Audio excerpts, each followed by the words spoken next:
بسم اللہ الرحمن الرحیم۔ السلام علیکم ناظرین، آپ دیکھ رہے ہیں پاکیزہ ٹی وی۔ چینل کو سبسکرائب کر لیجئے اور بیل آئیکن کو کلک کر لیجئے تاکہ آپ کے پاس نوٹیفیکیشنز پہنچتے رہیں۔ ناظرین، ہم بات کر رہے ہیں یونائٹڈ اسٹیٹس آف امریکہ کی۔ آج ہم یونائٹڈ اسٹیٹس آف امریکہ کی جمہوریت، سیاسی نظام اور انسانی حقوق پر بات کریں گے۔ امریکی ذرائع ابلاغ آئین کے تحت شہریوں کو ترمیم 1/5 کے تحت حاصل انسانی حقوق کا ذکر فخریہ کرتے ہیں، البتہ امریکی عدالتوں کے کئی فیصلے ان ترامیم کا لحاظ نہیں کرتے۔ ناظرین، امریکہ انسانی حقوق کی خلاف ورزی کرتا رہتا ہے اور اپنے مفادات کے لیے انسانی حقوق کی خلاف ورزی کرنے والوں کی حمایت بھی کرتا ہے۔ پاکستان افغانستان سرحد پر ڈرون حملے کر کے عام شہریوں کو نشانہ بنانا امریکہ کا معمول رہا تھا۔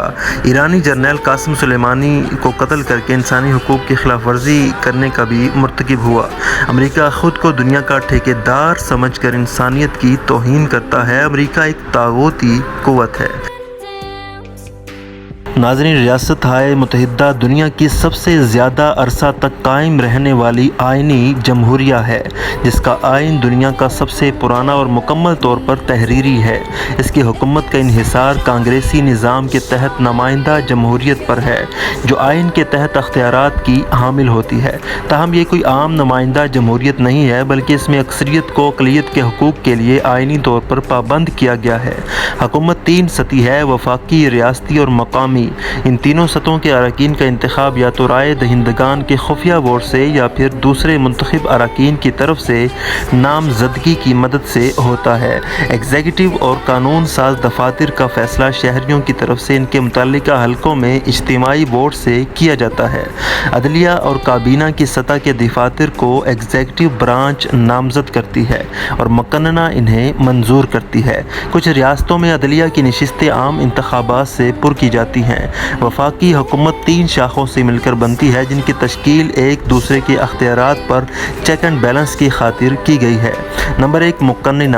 کانگریس، جو سینٹ اور ہاؤس آف ریپریزنٹیٹیوز ایوان نمائندگان سے مل کر بنتی ہے اور یہ وفاقی قوانین بناتی ہے، اعلان جنگ کرتی ہے، معاہدوں کی منظوری دیتی ہے اور اسے مواخذے کا اختیار بھی حاصل ہوتا ہے۔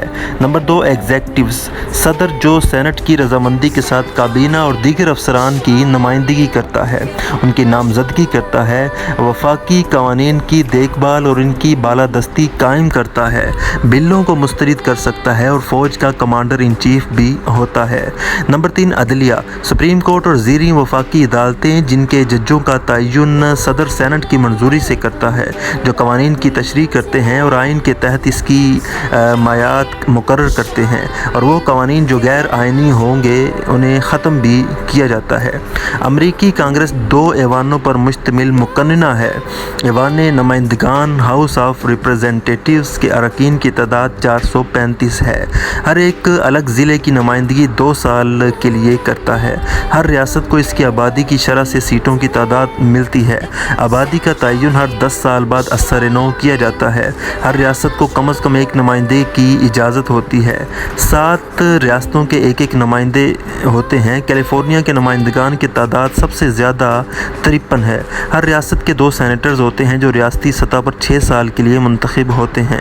1/3 سینٹ کے انتخابات ہر دوسرے سال منعقد کیے جاتے ہیں۔ ریاستہائے متحدہ کا آئین امریکی نظام میں سب سے اعلیٰ قانونی دستاویز ہے اور اسے سماجی معاہدہ بھی سمجھا جا سکتا ہے، جو امریکی شہریوں اور ان کی حکومت کے مابین ہے۔ وفاقی اور ریاستی حکومت کے تمام قوانین پر نظر ثانی کی جاتی ہے جو کسی طور پر بھی آئین کے خلاف ہوں، اور عدلیہ انہیں ختم بھی کر سکتی ہے۔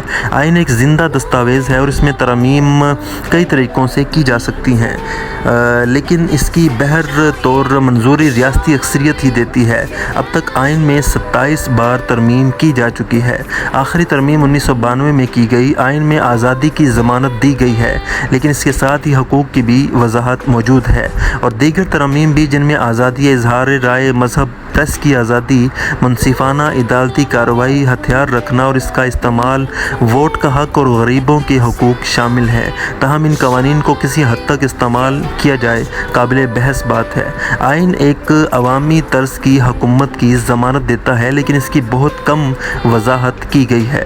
امریکی سیاست پر ریپبلک اور ڈیموکریٹک پارٹی کے اثرات بہت گہرے ہیں اور انہی جماعتوں کی حکمرانی ہے۔ وفاقی اور ریاستی اور نچلے درجوں کی حکومت میں انہی پارٹیوں کی اکثریت موجود ہے۔ آزاد امیدوار نچلے درجوں پر بہتر کام کر سکتے ہیں، اگرچہ ان کی کچھ مقدار سینٹ اور ایوان نمائندگان میں بھی موجود ہے۔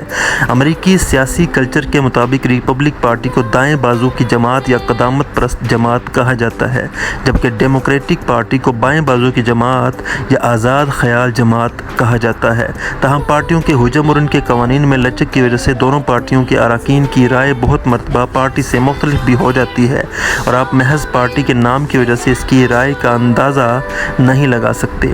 2001 سے امریکی صدر جارج ڈبلیو بش ایک ریپبلکن صدر تھے اور 2006 کے وسط مدتی انتخابات کے دوران میں ڈیموکریٹس کو 1994 کے بعد دونوں ایوانوں میں پہلی بار اکثریت حاصل ہوئی تھی۔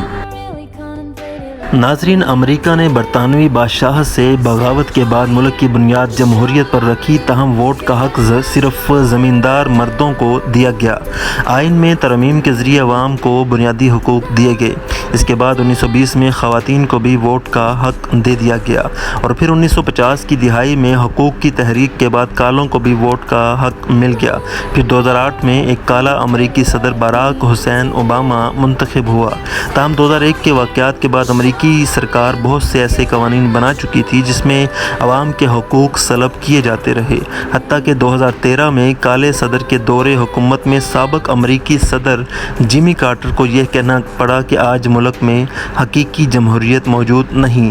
امریکہ does not have a functioning democracy at this point in time۔ ناظرین، یہ تھی یونائٹڈ اسٹیٹس آف امریکہ کی ایپیسوڈ نمبر 6، جس میں ہم نے امریکہ کے بارے میں جمہوریت، سیاسی نظام اور انسانی حقوق پر بات کی۔ مزید اس طرح کی ویڈیوز کے لیے پاکیزہ ٹی وی کو سبسکرائب کر لیجئے اور بیل آئیکن کو کلک کر لیجئے تاکہ آپ کے پاس نوٹیفیکیشنز پہنچتے رہیں۔